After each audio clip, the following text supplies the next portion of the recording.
advent of computing in the 60s, data has become an increasingly larger part of our day-to-day lives.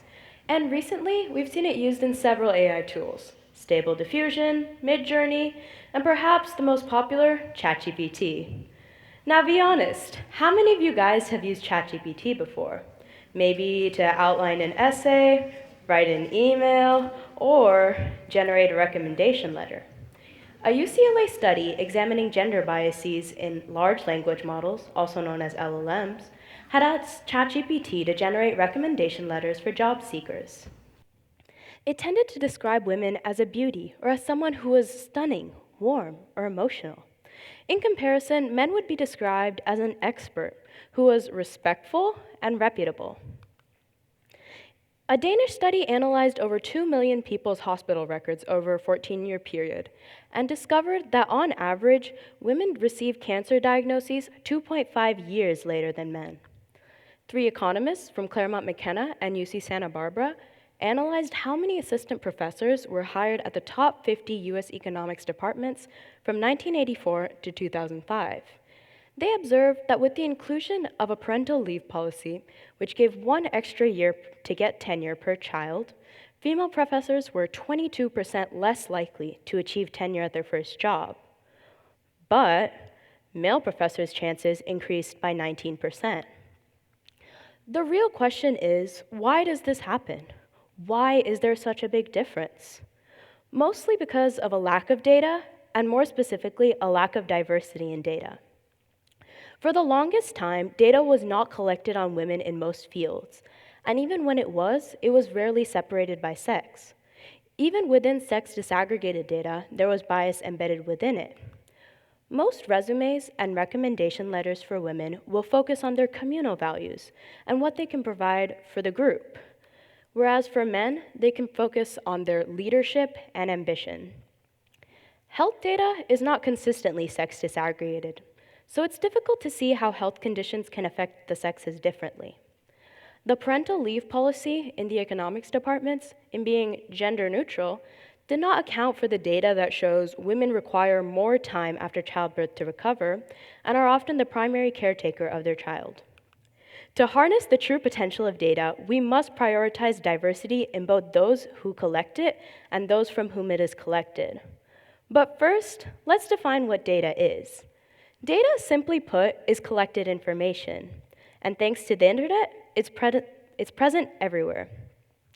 For example, your Instagram For You page. It's a curated feed thanks to a recommender algorithm that analyzes your past likes and views.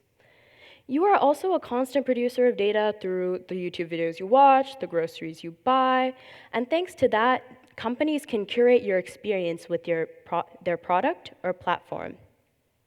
Now, obviously, that's one way your personal data can be used. But what happens when that personalized data is used in products for public use? For the last couple of years, many in the Black community have noticed that automatic water dispensers don't work for them. No matter how long they hold their hand out, wave it around, the faucet just doesn't turn on. Why is this?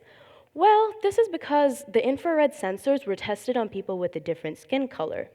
They were programmed and designed to sense a lighter skin tone, so this basic bathroom fixture does not work for them. However, there are much bigger consequences than just the inability to wash your hands if data is not collected properly. Recidivism scores are the statistical chances of an individual re-offending after involvement in the criminal justice system. Based on personal data, these scores are used in decisions about sentencing, probation, parole, and other interventions.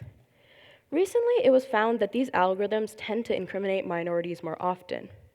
And simply put, if you're a minority, you are judged by the algorithm to be more likely to commit a crime again. According to a report by ProPublica, judges feel as though they can trust these scores because they are impartial. However, a nuanced study of incarceration history reveals that minorities have historically been more harshly condemned for minor crimes, vastly exaggerating these algorithms. Another issue is the lack of improvement on these algorithms, despite calls from marginalized communities to reconsider its parameters, as they are the ones mostly affected by it. Whether it is recommendation letters, faucets, or recidivism scores, one way to address this data is to diversify the people collecting the data. Oftentimes, the people collecting the data are a homogeneous group of individuals, and that alone introduces bias into the collection process. So, by diversifying the group of individuals collecting data, we can offer a wide range of perspectives, experiences, and needs. Consider this. Having a disabled person or even an advocate on an architecture team when designing a building, their perspective alone could help make buildings more accessible. Evidence has shown how sometimes catering to an individual's need can benefit the greater community in something known as the curb cut effect.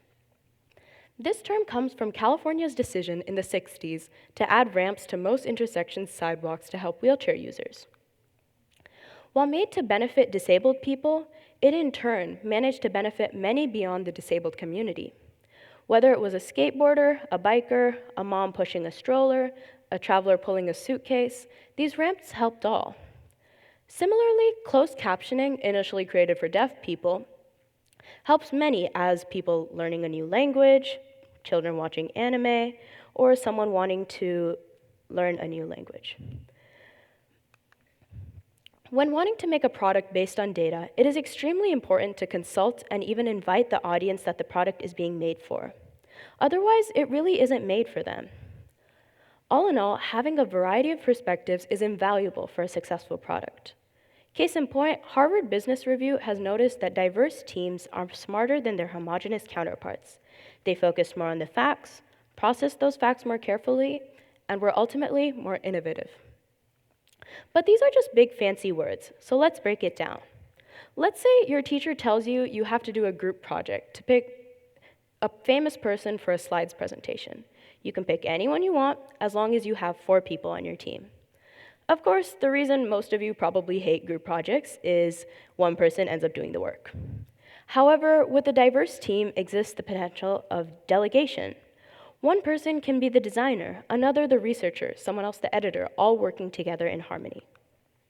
By allowing people to specialize, you can produce a more well-rounded and higher quality product. Using another term from history, a diverse group can also provide checks and balances. You might have to defend a certain design choice, prompting you to question if it's necessary, or cite a source that explains the breakdown of a popular myth. Now, I'm not saying that every group project should have people with vastly different skill sets. In fact, I think it's better if everyone has a certain degree of general knowledge, so that people can work better together. Finally, working with people who think differently than you helps you think outside the box. McKinsey & Company, a top global consulting firm, conducted a study upon businesses in the top quartile for gender diversity and observed they were 25% more likely to outperform their less diverse peers in profitability.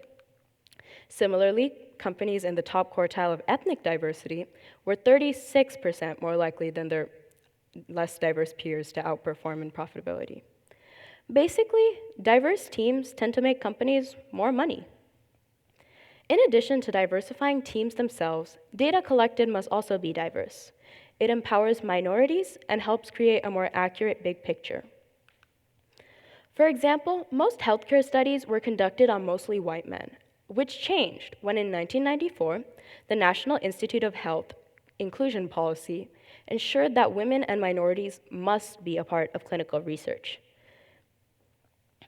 Despite that, even now, only 41% of clinical trial patients are women, despite them making 50% of the American populace. In fact, a UC Berkeley study shows that women are still more likely to suffer adverse effects like nausea, headaches, and depression from over 50 FDA-approved drugs because the dosage level they were prescribed was actually over-medicating them. Another example is when Amazon's automated hiring system was revealed to systematically privilege men's resumes in technical positions by identifying verbs they used like executed or captured.